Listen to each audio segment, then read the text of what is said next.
Welcome guys, today I have for you a Brown & Sharpe number 2. This machine is wired for 440 volts and we'll just get right into it. First off, we have our start and stop button right here. If everything is in the off position, you should just hear the hydraulics going. And that's what you can hear right now. So we do have the internal and external grinding, which is these two knobs.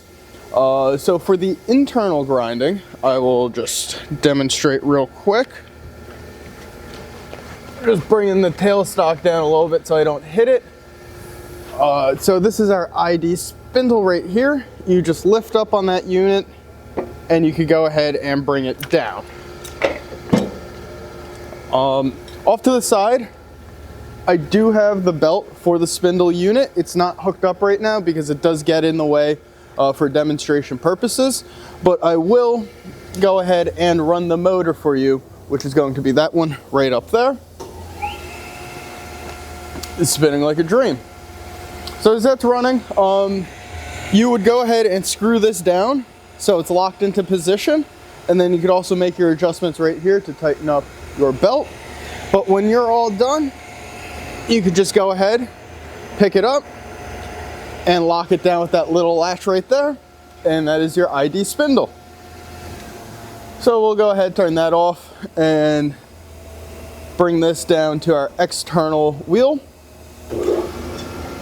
and start that up for you.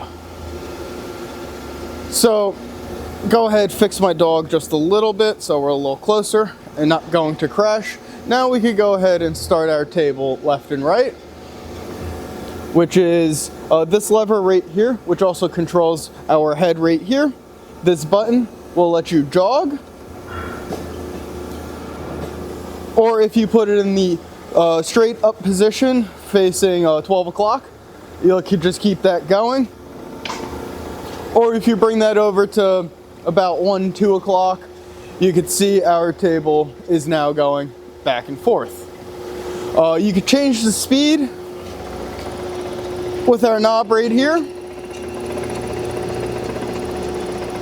Oh, my apologies, this knob right here.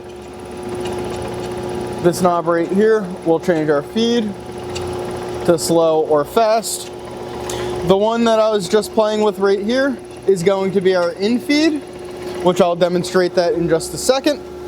The way that you get the in feed to start is all you have to do is press that lever down to 1 o'clock, and if your dog is already set to whatever distance you're on, you will notice that we'll start down feeding. I'll bring the dogs in just a little bit closer so you can get an idea. And as I mentioned, that's what this knob is here for. It's easier to set it when the hydraulics aren't going, but that should be open all the way, as you can see by that one big feed. Demonstrate that one more time.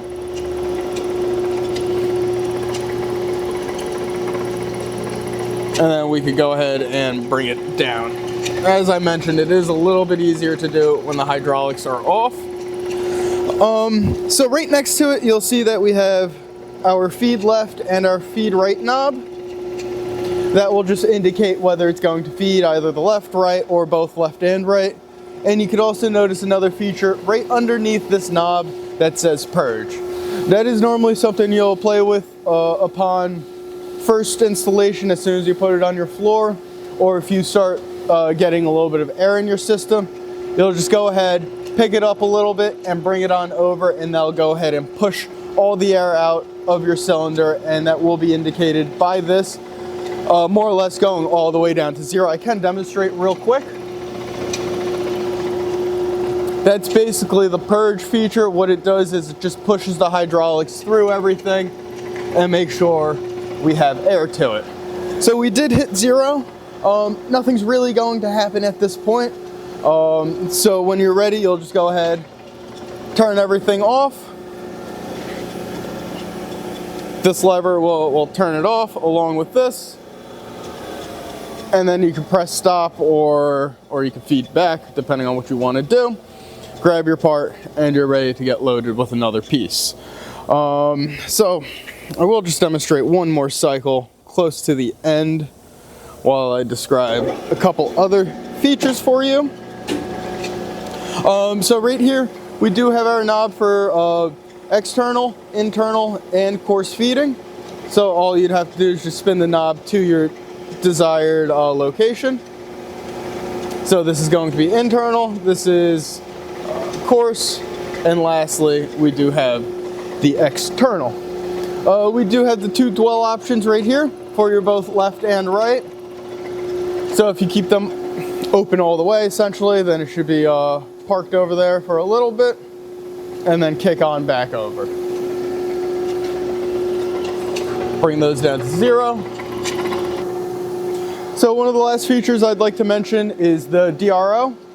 Up over here, you can see it's got the Y-axis for every time that it feeds in. Just demonstrate that for you real quick. Give me 1 second. As you can see, I can change it back and forth. I have my 0 set right now. But if I go over my 0, you can see that we keep counting. So again, this is going to be the Brown & Sharpe number 2 wired for 440 volts. If you'd like to see this under power, feel free to give us a call or send us an email. And that's it. Thank you.